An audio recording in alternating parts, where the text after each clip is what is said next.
As to technologies, that always happens.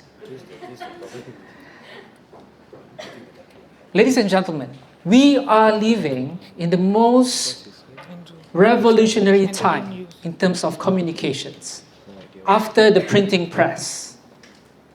Let that sink in for a moment. Printing press. Knowledge used to be scarce. It used to belong to people who are powerful, who have the money, media tycoons, millionaires. Those were the people who decided what knowledge should be shared or what kind of knowledge should be kept away from us. But today we live in a totally different world. Everyone now has the access to talk to other billion people around the world. And that's the reality of today. How the world that we live in is totally different compared to a few hundred years ago. But the question is, what are we doing about it?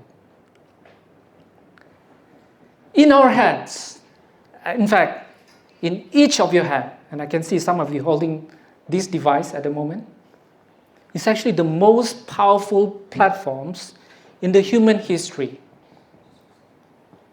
It is not just an app. It is not just a device. It is something that you can actually help change lives. And that's what makes it truly powerful. It can change government. You can express yourself. You can talk to others. And this is what makes this platform so powerful. But unfortunately, most of us are actually underusing it. But that's not just the reality today. Imagine a teenager in Tawau, in Sabah, is able to teach somebody how to code. He doesn't need a degree. He doesn't need a classroom. But he only needs a phone. And a farmer in Indonesia is able to share with the world about climate change.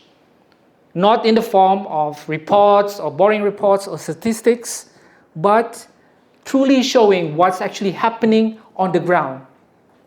The floods, the droughts, and even a startup in Cyberjaya, just like the story of Joshua just now. He's able to build a business from scratch, able to raise funds, and even making an impact. And that's, ladies and gentlemen, how powerful it is. But for most of us, it becomes a noise. Do we use these platforms correctly? Do we use them correctly? Because for most of us, actually guilty of saying myself too, we use them to scroll, to keep us entertained. And do we actually create something on these platforms? Last year, I saw a post.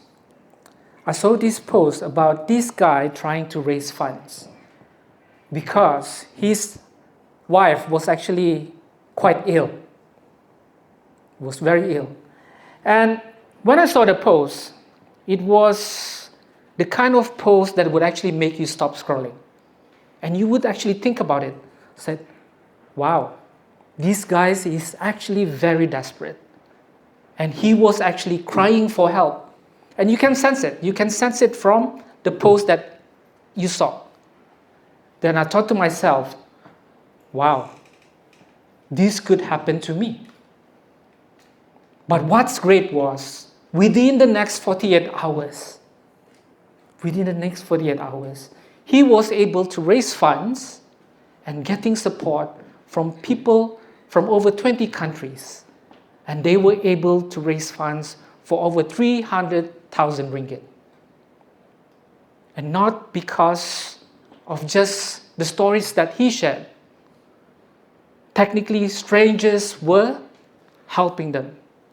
And imagine if everyone in this room is able to utilize these platforms in the same and equal way. Imagine how many lives that we can change, how many lives that we can actually save. And you can tell that it is not actually came from governments. It didn't come from the government.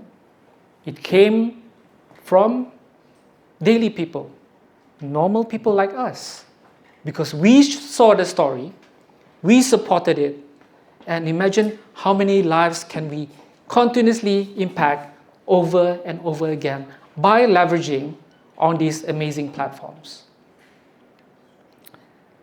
You know, right at this very moment, there are approximately 5 billion people online.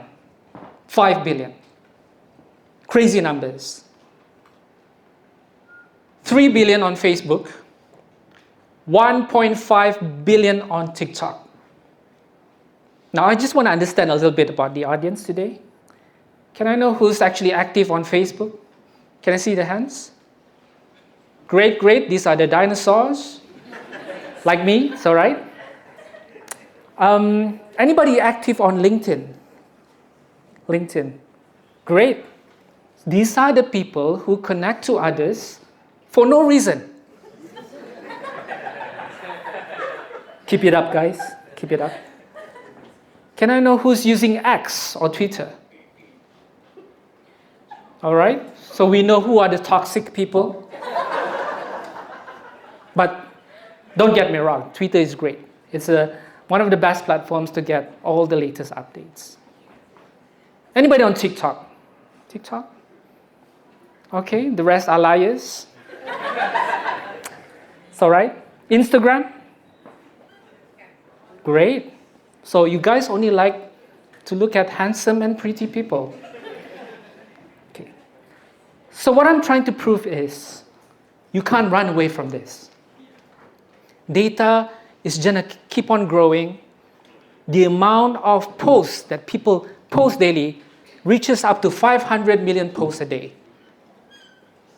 The number of YouTube videos being uploaded on a daily basis exceeds more than 700,000 hours.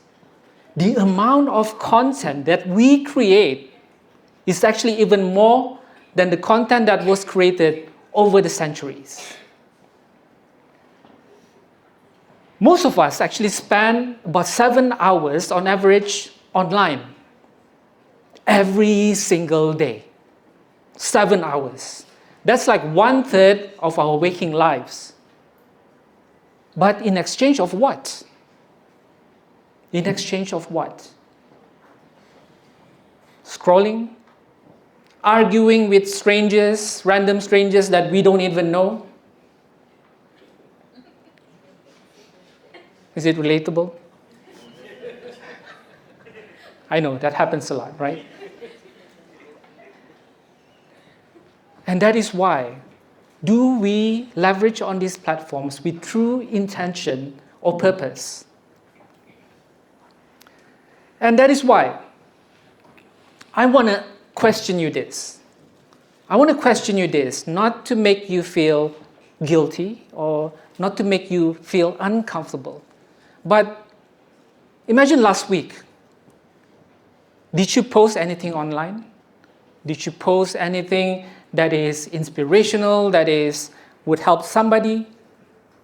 I mean, I feel that guilt too, right? I used to be like that. We argue with people, we put on some content beyond the likes and beyond the comments or beyond the shares. But the question is, why do keep people doing the same thing over and over again?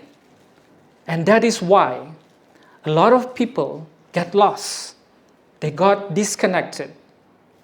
They're trying to find what is actually the true purpose that they are there and trying to find meaning in the immense number of content that gets delivered to our feed on a daily basis. And that is why this is a great opportunity for you to think about what can you do to be different beyond today onwards. All of these platforms were built to democratize knowledge. It is supposed to give a level playing field to everyone so that you're able to express yourself, to build a business, and many other potential ways. But most of us, unfortunately, we are underusing these platforms. Decades of technology, decades of investments, they all bring down to a doom-scrolling habits, which actually, unfortunately, affected a lot of us.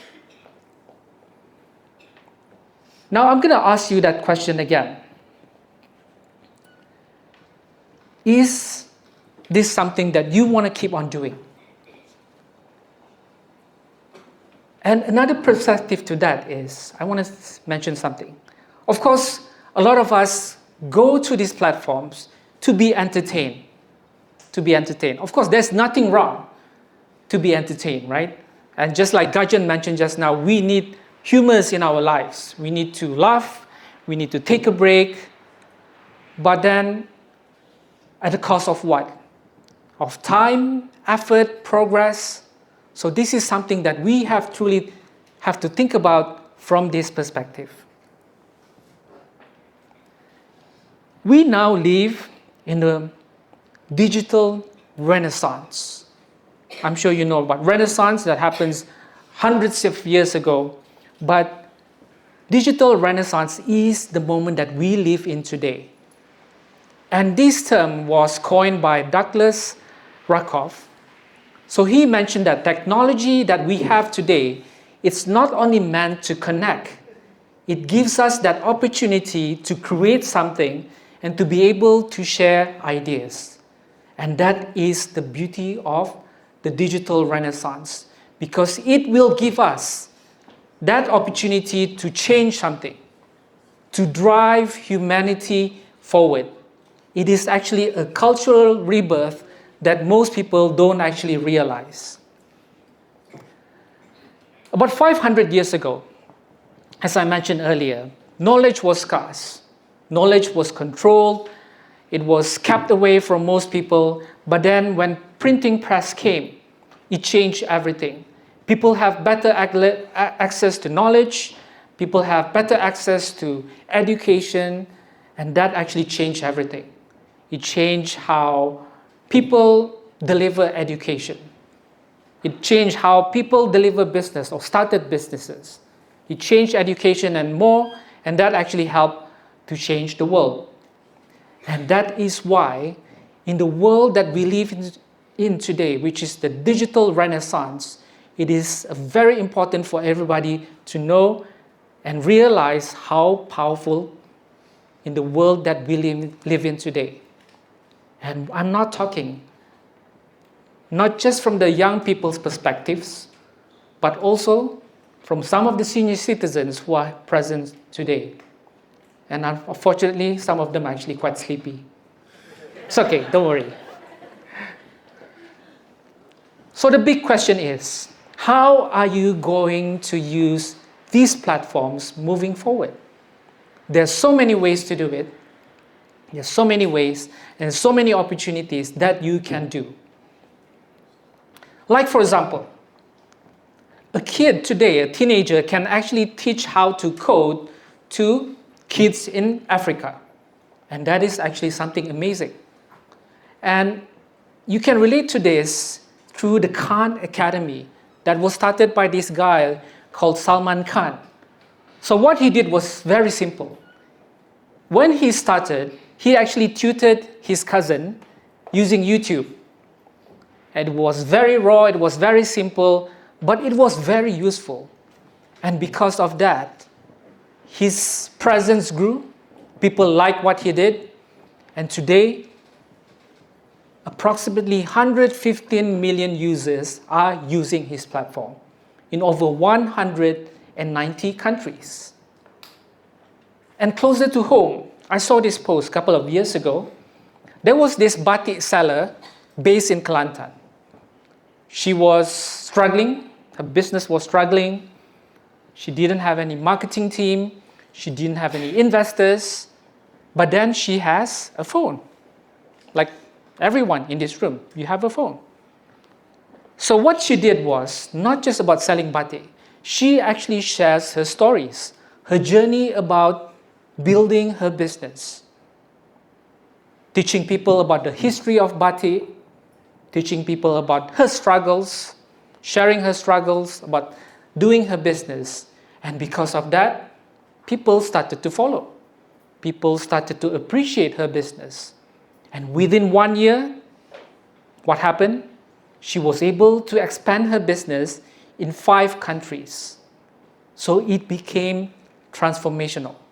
From a struggling business to a global brand that focusing on cultural heritage.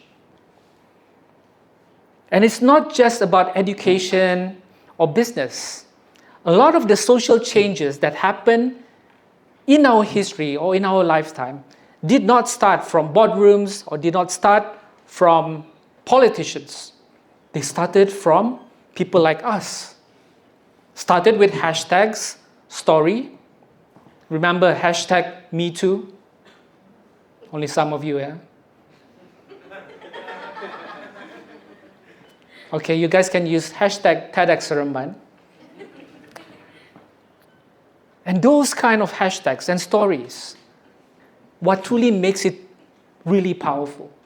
A lot of the changes that happen within our lifetime started from very simple stories like this.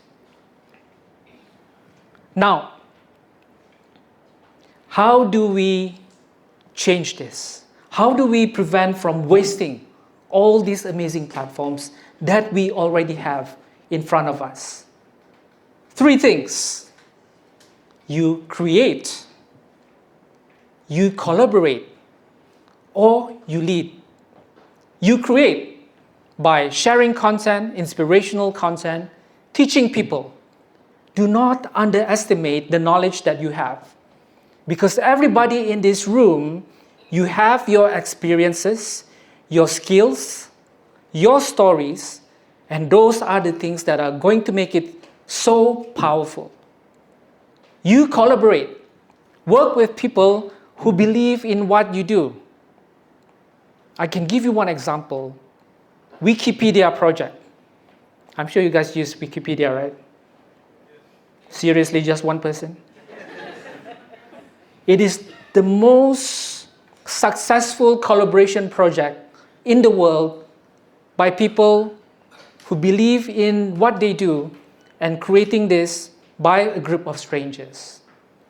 And of course, as I said, you lead. You don't amplify the problem, right? You try to inspire others. You help to solve the problems through these platforms. Because the greatest leaders out there are not the leaders who are loudest, but those who are able to give the biggest impact. Now this is you. How are you going to use this? Think about it. When you go home today, when you log into all these different apps, whichever apps that you're using today, these platforms, what are you going to post? Are you going to change something? Are you just going to do the same? Are you going to argue with these online strangers who don't actually care that you exist? And you actually have those powers. And this is the power that most people don't actually realize about. And imagine if billions and billions of people truly using these platforms to drive change, to influence, to build, to create, to inspire others. Imagine what kind of humanity that we will be experiencing in the next few decades. And let me tell you, as I said, everyone here in this room, you already have it.